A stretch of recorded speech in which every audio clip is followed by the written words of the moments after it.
Happy Thursday morning po sa inyo lahat mga kapatid. Salamat po sa ating Panginoon sa panibagong umaga na kanyang kaloob sa atin.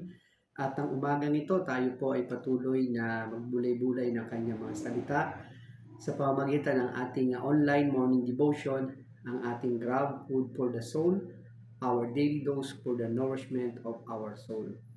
Ating muling sisimulan ang ating umagang ito sa kanyang mga salita na ating pagbubulay-bulayan upang tayo ay makalakad sa isang buhay na may kapayapaan. Ang ating pong pamagat ng pagbubulay-bulayan sa umagang ito ay isang buhay na ganap. At ang ating pong batayan talata ay ating mababasa sa Aklat ng Juan, Kabanatang 10, talataang 10, at ganito ang kanyang mga sinasabi sa atin. Dumarating ang magnanakaw para lamang magnakaw, pumatay, at manira. Naparito ako upang ang mga tupa ay magkaroon ng buhay na masaganang lubos. Salamat at purihin natin ang Panginoon sa ating pagbasa at pagkarinig ng kanyang mga banal na salita. Ang wika nga po, dumarating ang mga huwad na pastol o mga magnanakaw para ito ay makapanakit sa buhay ng isang tao.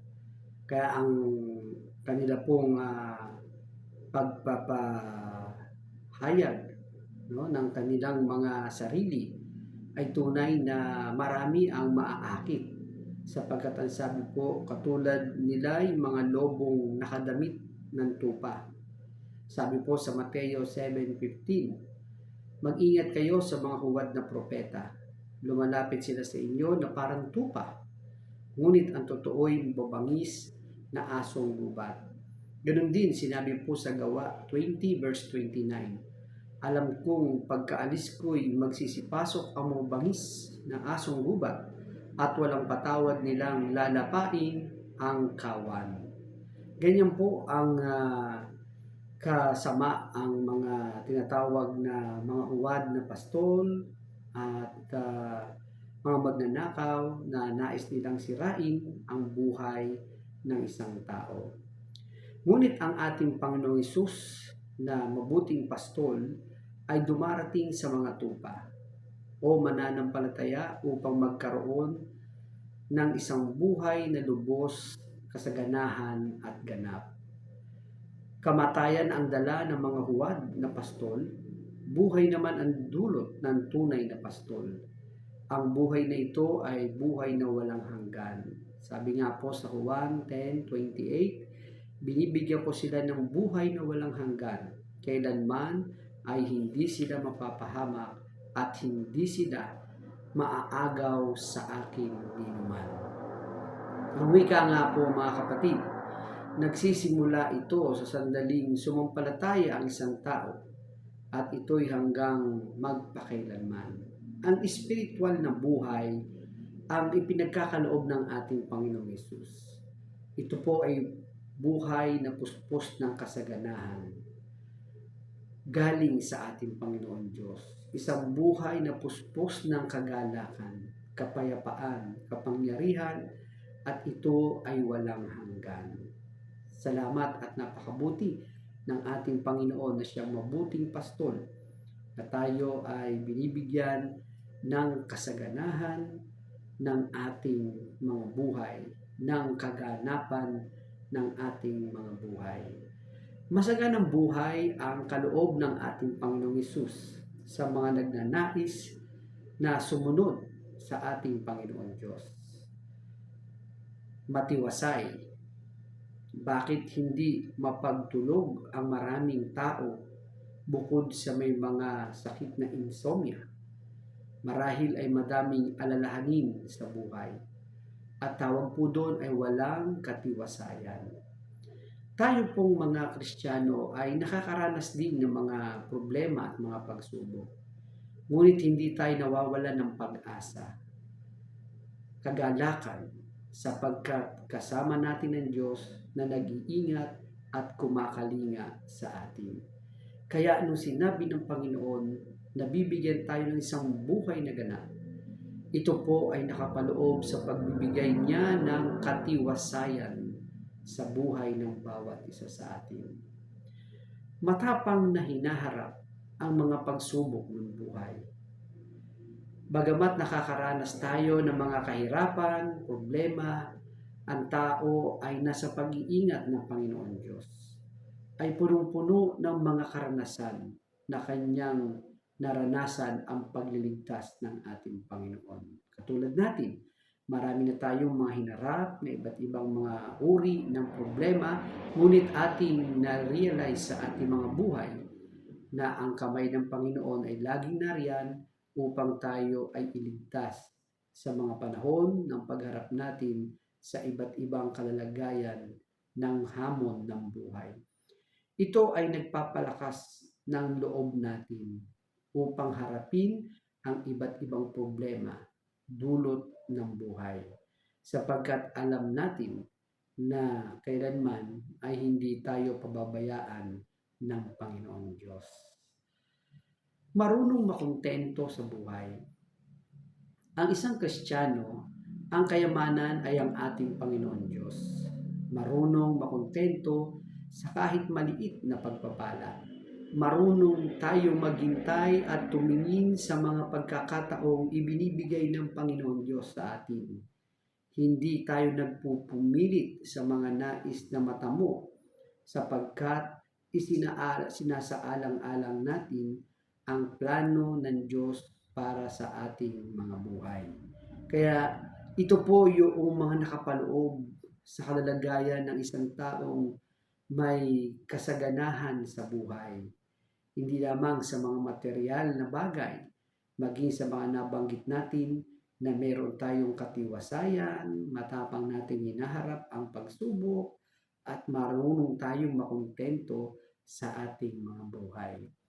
Ang wika po ng ating patuloy na pagbubulay-bulay, the demands for discipleship is high, but it is highly rewarding.